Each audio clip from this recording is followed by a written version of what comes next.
Hai, apa khabar semua? Bismillahirrahmanirrahim. Assalamualaikum warahmatullahi wabarakatuh. Dan salam terus berkongsi. Jom kita belajar Bahasa Melayu tahun 5, Sekolah Jenis Kebangsaan.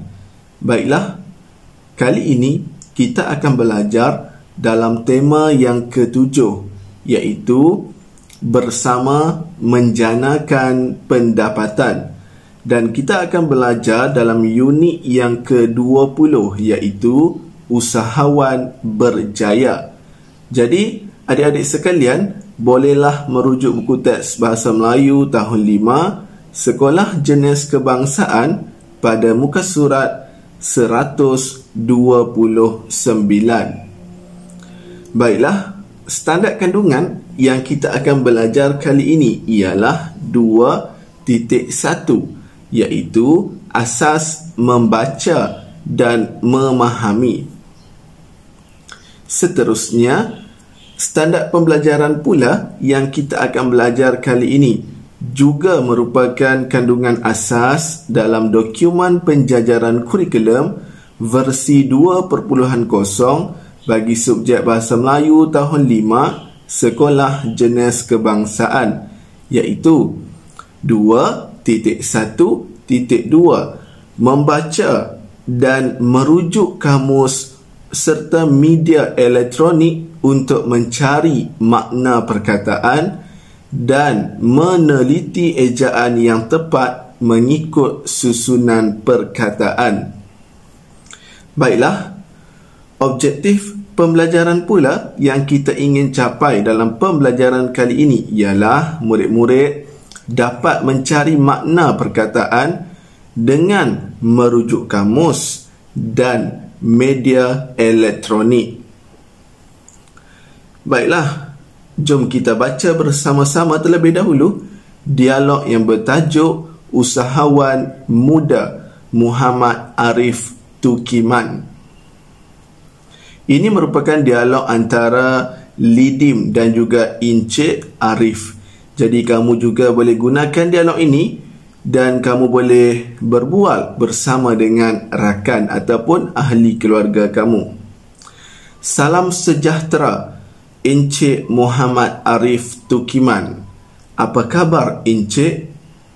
Salam sejahtera. Kabar baik. Saya Lidim, Wakil Buletin SJKC Taman Sejahtera. Sejak bilakah Encik berjinak-jinak dalam dunia perniagaan dan terbabit dalam bidang multimedia? Saya mula berniaga ketika berusia 10 tahun. Ketika itu, saya membantu ayah menjual cakui. Semasa di Universiti Teknologi Malaysia, saya menawarkan khidmat membuat laman sesawang, rekaan grafik dan mencetak kemeja T. Selepas tamat pengajian pada tahun 2014, saya darakan menubuhkan Cool Code Sendirian Berhad. Ketika itu, kami menumpukan aktiviti berkaitan dengan animasi, aplikasi telefon bimbit dan aplikasi laman sesawang. Kemudian, kami mula membina syarikat panel kawalan pusat yang memantau aplikasi sesawang dari 100 buah negara di seluruh dunia. Bolehkah Encik berkongsi rahsia kejayaan? Boleh, Lidim. Kita mestilah berfikiran positif dan menerima teguran agar dapat memperbaik kekurangan produk yang kita hasilkan. Apakah nasihat Encik kepada usahawan muda kita?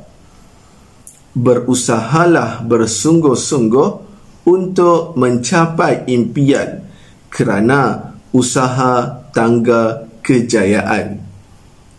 Kita juga perlu tabah menghadapi segala cabaran setelah berjaya, kita hendaklah bersikap murah hati untuk membantu golongan yang memerlukan.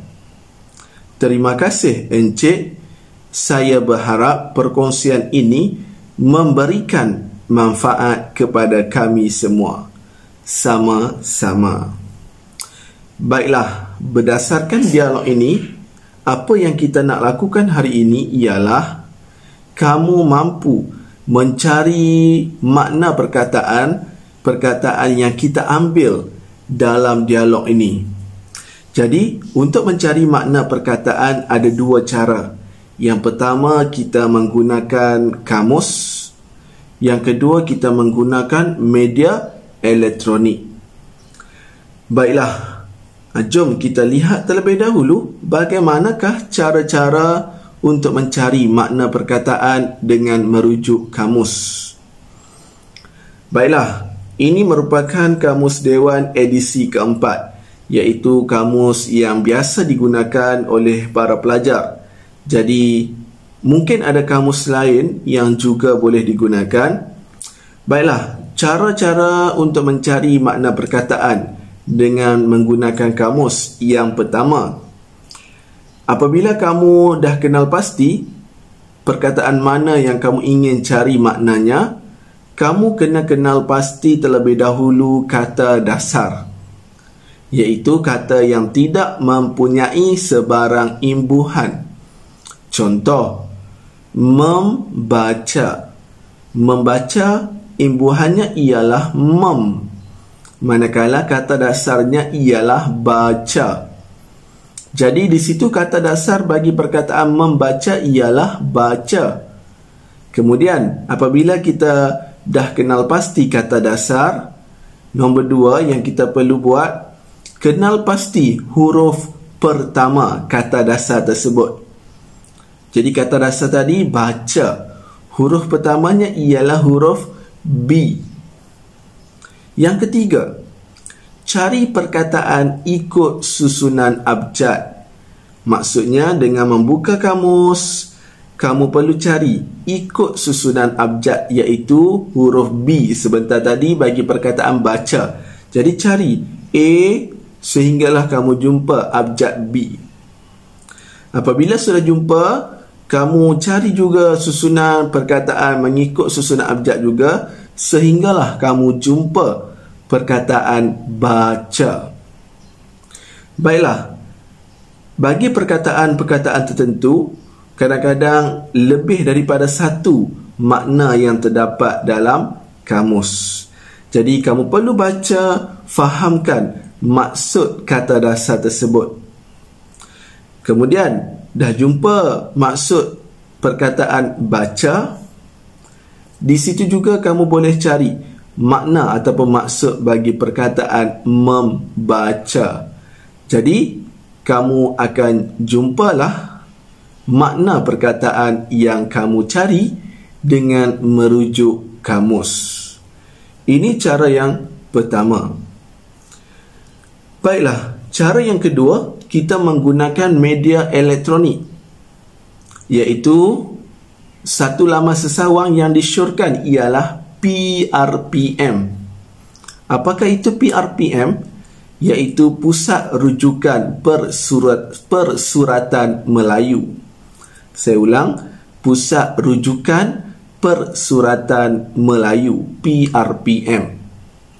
Jadi, dengan menggunakan laman sesawang ini, kerja akan menjadi lebih cepat dan mudah. Yang penting, ada gadget ataupun kamu mempunyai talian internet supaya dapat dihubungkan dengan laman sesawang ini.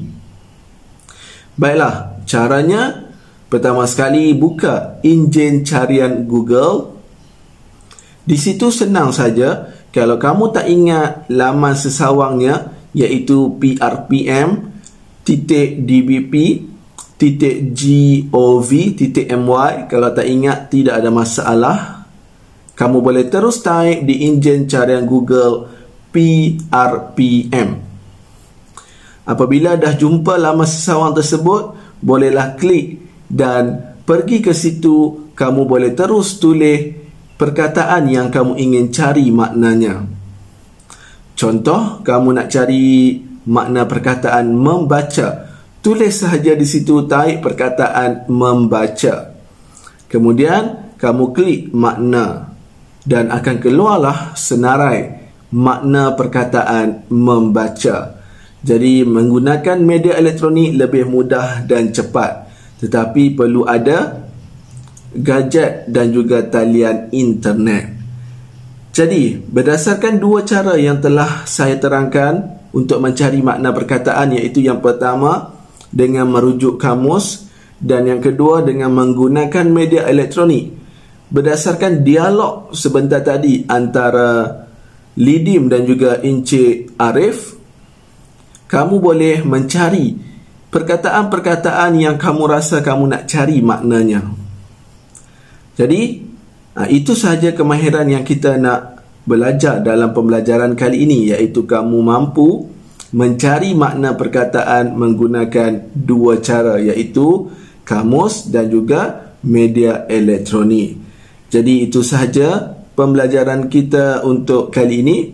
Diharapkan apa yang kita belajar mampu membantu seterusnya kamu juga mampu meningkatkan penguasaan diri kamu dalam subjek bahasa Melayu. Semoga kita berjumpa lagi dalam pembelajaran yang akan datang. Sekian, terima kasih. Bye-bye.